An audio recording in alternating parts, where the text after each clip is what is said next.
Connaissance, recherche, sciences, des sciences, mathématiques, théorie, physique, philosophie, conférences, archéologie, environnement, nature.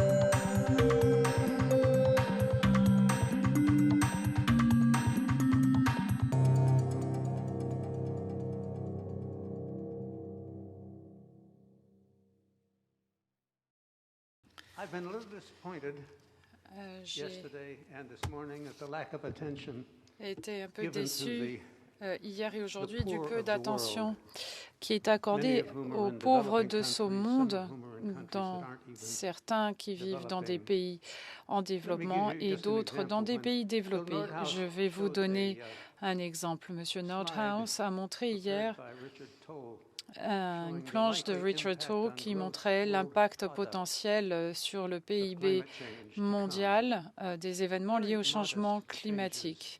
Des modifications somme toute modestes.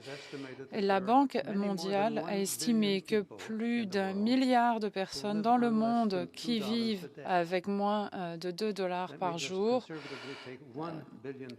Et si on prend le chiffre de 1 milliard de personnes qui vivent avec 2 dollars par jour, ça fait 800 dollars par an quasiment. S'ils perdent la moitié de leurs revenus, les conséquences seront absolument désastreuses. La majorité de ces personnes ont des carences en zinc, en vitamines, en fer, souffrent de malnutrition. Beaucoup d'entre eux souffrent de maladies qui affectent leur système immunitaire. Ils peuvent être atteints par le paludisme et en mourir immédiatement. C'est 400 milliards de dollars s'ils perdent la moitié de leurs revenus. Et cela n'apparaissait à peine dans le diagramme de Richard Toll qui a été utilisé en ce qui concerne les pertes de PIB mondial en raison du changement climatique. Si vous êtes suffisamment pauvre, vous avez peu à démontrer dans les statistiques mondiales puisque vous perdez peu à l'échelle mondiale. Je vais vous parler de deux choses.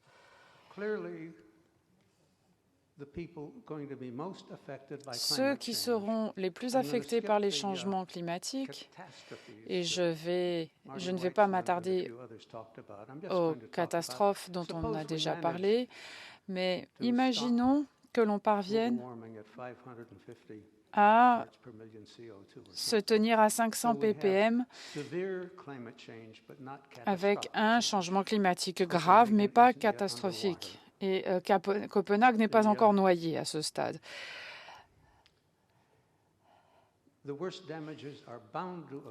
Les dégâts les plus graves vont irrémédiablement affecter le milliard de personnes dont par la Banque mondiale, qui sont en fait des fermiers, des petits agriculteurs de subsistance qui ont des cultures vivrières.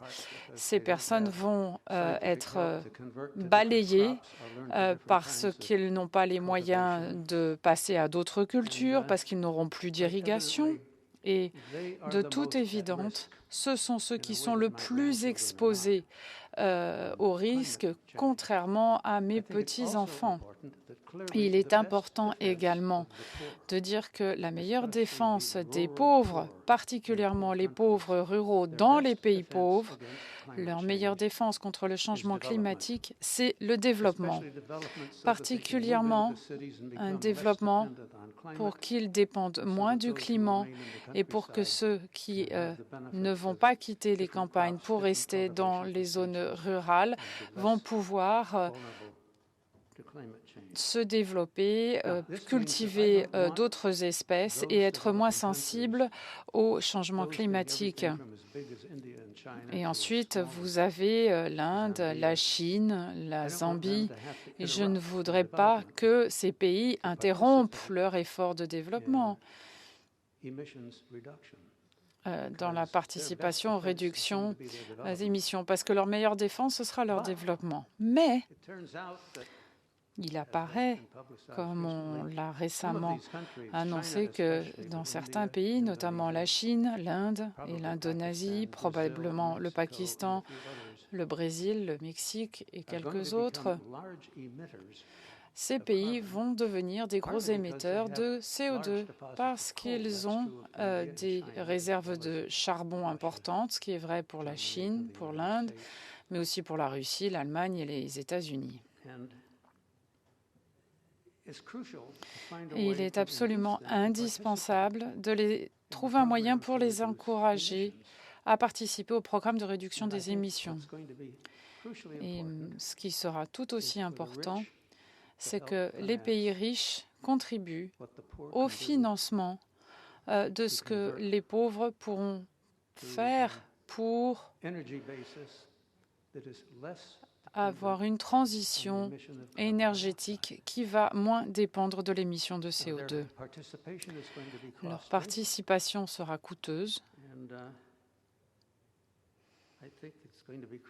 et je pense qu'il sera crucial que nous trouvions un moyen par lequel les pays riches vont financer les pays pauvres, les gros pays pauvres, les plus gros émetteurs de CO2, pour que ceux-ci s'engagent à des campagnes qui permettront de réduire les émissions.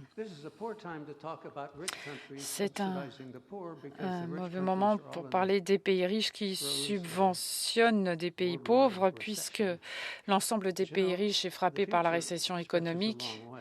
Mais vous savez, l'avenir s'étend sur une longue période. Je pense que nous avons gaspillé 30 ans depuis que Nordhaus et moi-même, à l'Académie nationale des sciences américaine, avons travaillé sur un programme pendant 2 ans sur le CO2 avec un rapport de 150 pages qui, je dois le dire, n'a eu aucune répercussion. Et ça fait quasiment 20 ans depuis que la conférence de Rio sur la Convention cadre sur le changement climatique s'est tenue. Depuis lors, nous n'avons fait que gaspiller notre temps. De Kyoto remonte à 12 ans. Une douzaine d'années qui seraient gaspillées. Je ne serais pas étonnée que nous gaspillions encore une douzaine ou une demi-douzaine d'années. Et peut-être qu'au moment où on pourra accomplir quelque chose, nous aurons peut-être surmonté la récession mondiale et les riches pourront peut-être assumer leurs responsabilités et seront peut-être disposés à participer à un débat pour que la Chine, le Pakistan, l'Inde, l'Indonésie, le Mexique, le Brésil et quelques autres participent à cet effort de réduction des émissions de CO2 sans pour autant altérer ou entraver leur développement économique qui est si important. Et ce que je remarque, c'est qu'il nous manque au moins 2 ou 3 institutions qui seront indispensables s'il est possible que les riches subventionnent les pauvres pour qu'ils participent au programme de réduction de CO2. Nous n'avons aucune organisation institutionnelle gouvernementale par laquelle les pays, collectivement et individuellement, conviendront de consacrer de l'argent à un fonds qui pourrait être utilisé pour réduire le CO2 dans les pays en développement. Il y a peut-être un seul précédent lors duquel les pays ont affirmé combien ils allaient mettre sur la table pour améliorer la situation. C'est en 1959, au moment des négociations de l'OTAN, que l'ensemble des pays, pendant 3 mois, à un niveau diplomatique élevé, personnellement, ils sont venus à Paris, sont venus pour la défense de l'Europe, c'est-à-dire combien de jeunes hommes allons-nous recruter au service militaire, pendant combien de mois allons-nous les former, pendant combien de temps va durer leur service militaire, est-ce qu'on va les stationner dans les casernes en Allemande et combien les États sont prêts à contribuer pour les manœuvres militaires, pour les pipelines, pour le logement de ces militaires. Et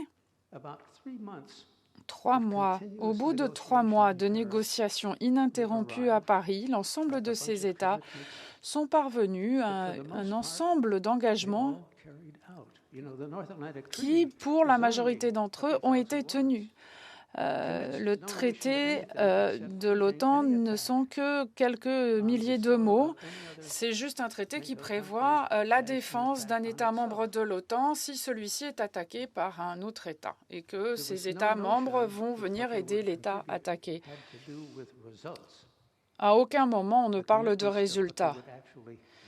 Il s'agit d'un engagement d'action pour défendre l'Europe occidentale.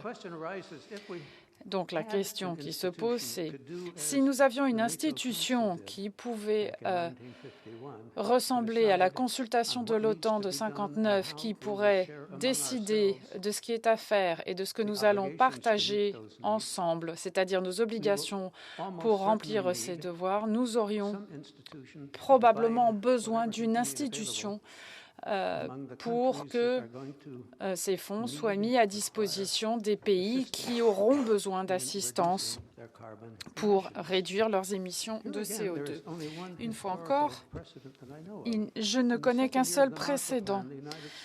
Dans la deuxième année du plan Marshall, les États-Unis ont décidé qu'au lieu de diviser l'aide entre les 15 pays comme ils l'avaient fait en 1948, il allait demander aux pays bénéficiaires de se mettre d'accord sur comment le gâteau de 4 milliards de dollars allait être réparti. C'était quasiment 2% du produit national brut américain à l'époque.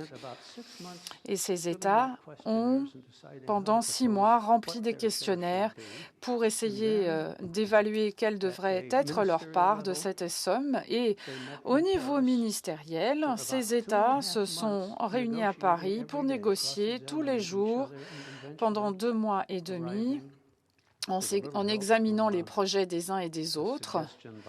Et puis, le secrétaire général de l'Organisation de coopération économique et le diplomate belge qui demandait aussi de l'aide ont partagé cette somme gigantesque pour l'époque, mais une fois encore, il s'agissait de relations de négociations très personnelles qui se sont étendues sur des mois. Je ne vois aujourd'hui aucune autre organisation que cette organisation de coopération économique européenne qui aurait pu partager cette somme, ni même un autre précédent que le Conseil de l'OTAN qui aurait permis d'avoir un système de négociation. Donc, un pays comme la Chine ou un pays comme l'Inde aurait du mal effectivement à être séduit à participer à un programme bilatéral entre les États-Unis et la Chine, ou le Royaume-Uni et la Chine, ou l'Europe et la Chine, et où les États-Unis, par exemple, commenceraient à dire voilà, les émissions devraient être de temps, mais alors à ce moment-là, on va ouvrir la boîte de Pandore de tous les conflits qui existent entre la Chine et le reste du monde sur Taïwan, sur les droits de l'homme, sur les questions de propriété intellectuelle, etc., etc. Donc, des négociations bilatérales entre les États-Unis et l'Inde ou la Chine, ou entre l'Europe et l'Inde, si les États-Unis devaient négocier avec l'Inde, il y aurait le débat du nucléaire qui interviendrait dans les négociations. Donc il faudrait un dispositif international pour décider de qui participe et pour quel montant, puis une institution qui permettrait de décider qui va recevoir et combien, puis peut-être une troisième institution qui va surveiller ce qui se passe, superviser pour s'assurer que tout va se faire conformément au programme, parce que il faudra s'assurer que les actions ne seront pas menées aux dépens des fonds qui auront été consacrés à cet effort. À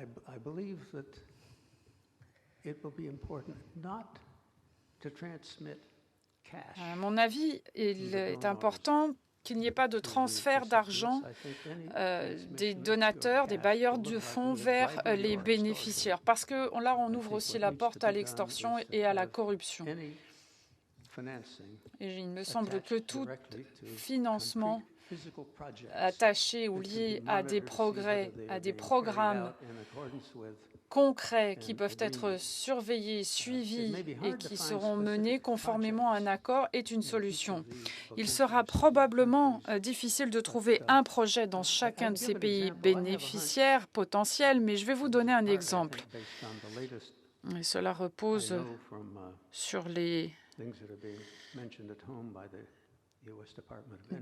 dernières informations qui ont été fournies par le DOE aux États-Unis. Il semblerait que la séquestration et le stockage de CO2 aura 2 voire 3 caractéristiques. 1, c'est un programme qui va réussir. 2, ça va être cher. 3, cela va demander énormément d'exploration géologique pour que l'on trouve les réservoirs où le CO2 pourra être stocké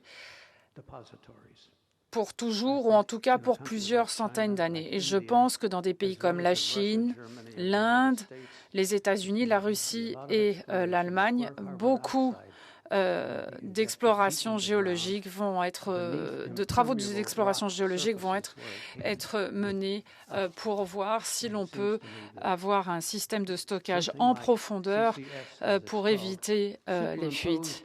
Et ceci apposé aux centrales à charbon chinoises pourrait être une solution très intéressante qui pourrait bénéficier de financements extérieurs, en tout cas pour les équipements qui devront être importés, notamment en Chine. Et la main-d'œuvre n'aura pas forcément besoin d'être financée de l'étranger, mais en tout cas, les systèmes de pompage et les tuyauteries qui vont séparer le CO2 des autres gaz seront probablement des programmes ou des projets qui pourront être financés sous l'égide d'un système tel que celui que j'ai décrit. Autre possibilité, financement d'un pipeline de la Sibérie vers le nord de la Chine. Les Russes ont des réserves de gaz dans l'est de la Sibérie, qui sont trop éloignés des sites de consommation russes, mais qui sont plus proches des sites de consommation potentiels en Chine. Eh bien, si le gaz sibérien peut remplacer le charbon chinois, là aussi, ce type de projet pourrait être financé, notamment pour l'achat des équipements de pompage, des tuyauteries, etc. Je n'ai pas exploré toutes les possibilités, mais il semblerait qu'il y ait des solutions. La séquestration et le stockage de CO2 pourra aussi être envisagé en Inde. L'Inde a énormément besoin d'améliorer la disponibilité de ses réseaux électriques pour répondre aux besoins de la population, donc les solutions envisageables pourront être financées. Et enfin, je ne vois aucune institution internationale en mesure de réunir les pays riches, l'Australie, la Nouvelle-Zélande, les pays d'Europe occidentale, le Canada, les États-Unis, probablement l'ensemble de l'Union européenne. Je ne sais pas pour la Russie. Il me semble qu'il n'existe pas une telle institution qui ressemblerait à ce que le Conseil de l'OTAN a fait ou ce qu'a fait l'Organisation de coopération économique, qui a géré en fait les fonds qui étaient attribués par le plan Marshall et qui a permis de mener l'ensemble de ces négociations. Je ne sais pas si même quelqu'un travaille sur cette question. J'en parle depuis plusieurs mois. J'en ai parlé à la Banque mondiale, j'en ai parlé en Inde. J'ai écrit un article qui a été récemment publié dans la presse à ce sujet, où le conseiller scientifique de M. Obama je sais que cet article a été envoyé à la Maison-Blanche. Je ne sais pas s'ils l'ont pris au sérieux ou pas, mais en tout cas, il me semble qu'il faut reconnaître que demander aux pays en développement d'altérer leur propre voie de développement par des investissements massifs dans leur système énergétique pour réduire les émissions de carbone est probablement une mauvaise idée de leur point de vue, et je ne leur demanderai pas, pour ma part, de réduire leurs investissements en développement uniquement pour réduire leurs émissions de CO2 parce que ce sont les pays qui sont le plus exposés aux conséquences du changement climatique. Je ne veux pas qu'ils altèrent, qu'ils entravent leur développement, parce que leur développement économique, c'est leur meilleure défense contre les effets du changement climatique. J'espère qu'à un moment donné, si je continue à m'adresser à des publics comme celui-ci, quelqu'un va enfin aborder la question et faire en sorte que des suggestions soient présentées, soumises, pour que l'on mette enfin en œuvre un projet qui peut-être demandera 10 ans pour voir comment l'ensemble des nations peuvent être réunies pour conjointement décider de contribuer à ce projet et de faire en sorte que les bénéficiaires soient réunis et eux-mêmes décident de comment partager ces sommes, sachant qu'en même temps, l'Inde et la Chine ont été en conflit pendant 40 ans, qu'ils ont eu une confrontation militaire. Je ne pense pas qu'il sera facile de réunir des pays comme l'Inde, la Chine et l'Indonésie, le Brésil et d'autres autour de la même table et qu'ils décident aimablement de comment répartir l'aide mondiale ou les subventions mondiales, mais il doit y avoir certainement un moyen de mettre en œuvre un mécanisme de sorte que lorsque ces montants seront disponibles, et il faut qu'ils soient disponibles, les pays bénéficiaires vont se mettre d'accord pour partager cet argent. Il ne s'agit pas de mettre en œuvre un plan de sauvetage une fois qu'ils auront été frappés par le changement climatique. C'est un financement d'adaptation qui va être nécessaire, notamment pour préserver l'approvisionnement en eau et les infrastructures qui sont requises. C'est-à-dire faire en sorte que les émetteurs potentiels les plus importants se réunissent sans altérer leurs besoins essentiels de développement. Merci.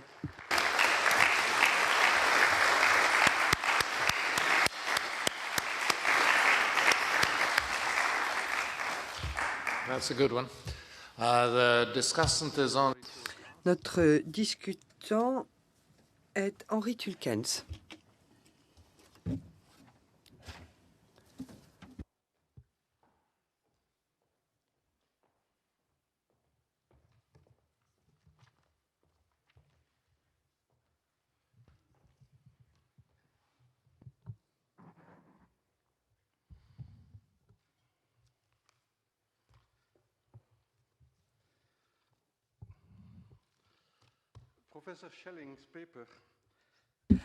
L'article du professeur Schellings devrait faciliter le travail du secrétaire général des Nations Unies travaillant sur les questions de climat, à savoir M. Figueras, car cet article propose une feuille de route ou une liste de tâches, des tâches principales devant être réalisées d'ici la prochaine réunion de Cancun et les autres réunions à venir. L'idée principale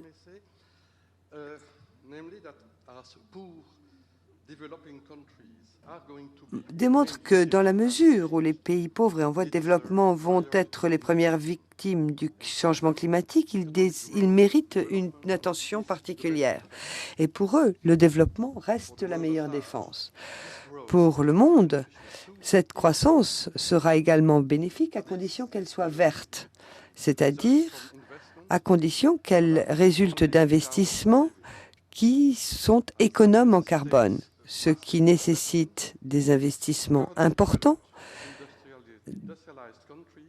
Et les pays développés ou industrialisés devraient mettre en place des programmes d'aide se centrant sur les investissements permettant des économies de carbone dans les pays en voie de développement.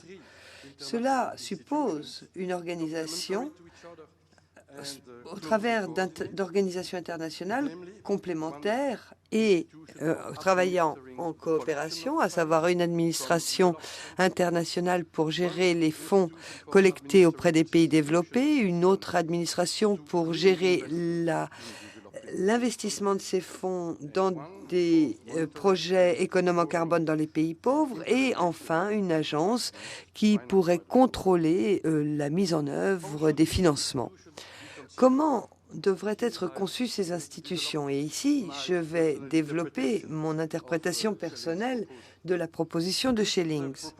Avec l'architecture proposée, et alors que cette architecture est inspirée par la nécessité de croissance et de développement, et donc par une distinction entre pays développés et pays en développement, il serait trop simple de la considérer comme résultant d'une séparation des pays dans le monde, à savoir les pays développés qui contribuent d'un côté et les pays en développement qui reçoivent l'aide. Les pays doivent être représentés dans chacune des institutions sur la base de la raison pour laquelle ils y participent et sur la base de l'objectif des institutions, à savoir que les pays faisant partie de l'institution collectant les fonds ne peuvent pas être les seuls à s'intéresser au futur de la planète et à payer pour la protection de la planète. Et les pays en voie de développement doivent y participer. De la même manière, les pays participant à l'agence qui distribuera les fonds, il faut qu'il y ait les pays en développement qui doivent démontrer qu'ils sont capables d'intégrer des éléments de développement vert dans leur politique de développement. Ainsi, les pays peuvent appartenir simultanément à l'une ou à l'autre des deux institutions, leur rôle étant déterminé non pas tant par leur statut en tant que pays développé ou en développement, mais plutôt par la mission distincte de ces institutions. Pour la troisième institution, cela semble évident, mais pour illustrer mon propos, considérons le cas de l'Arabie saoudite ou le cas de Singapour. Aujourd'hui, ils sont tous les deux ce sont des pays qui sont tous les deux sur la liste des pays en développement. Et dans les négociations sur le climat, ils ont participé au sein du groupe des 77. Pour autant, ces pays ne sont pas pauvres. Et donc, il serait surprenant, voire choquant, qu'ils ne participent pas activement aux activités du fonds et qu'ils ne participent pas au fonds de financement et qu'ils contribuent de manière substantielle à ce fonds. Et de la même manière, des pays pauvres et qui n'émettent pas, comme les petites îles ou comme le Burkina Faso, qui n'ont aucune raison de participer à l'institution de collecte du fonds, mais en revanche qui participeraient à l'institution qui les répartit.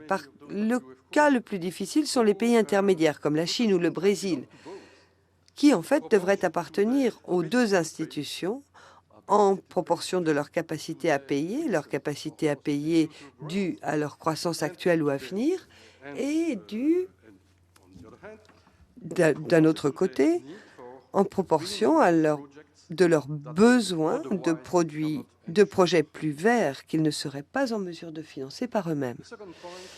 Deuxième point, à propos des analogies historiques qui ont été citées, notamment le plan Marshall, l'OTAN, et puis on peut également parler de la Ligue des Nations, du FMI, de la Banque mondiale, etc.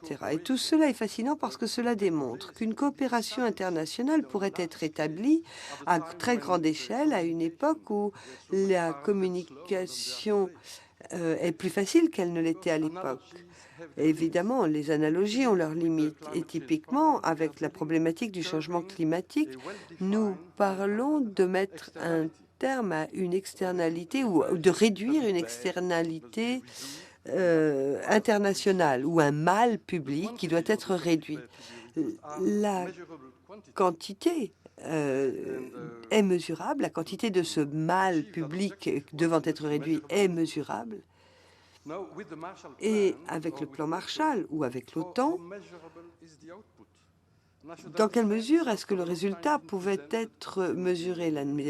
La défense nationale a souvent été décrite comme étant l'exemple par excellence d'un bien public. Pour moi, j'ai toujours considéré que c'était le pire, tout simplement parce que la défense nationale n'est pas un bien mesurable. Mais il existe de nombreux autres exemples de biens publics et bien entendu l'accumulation de CO2, les stocks de CO2 dans l'atmosphère où les niveaux de température sont des biens publics bien définis. Donc, pour l'analyse séduisante, le professeur Schelling dérive la thèse qu'un accord ne devrait pas être formulé en fonction du résultat à obtenir, comme par exemple dans l'article que vous avez cité, les plus 2 degrés Celsius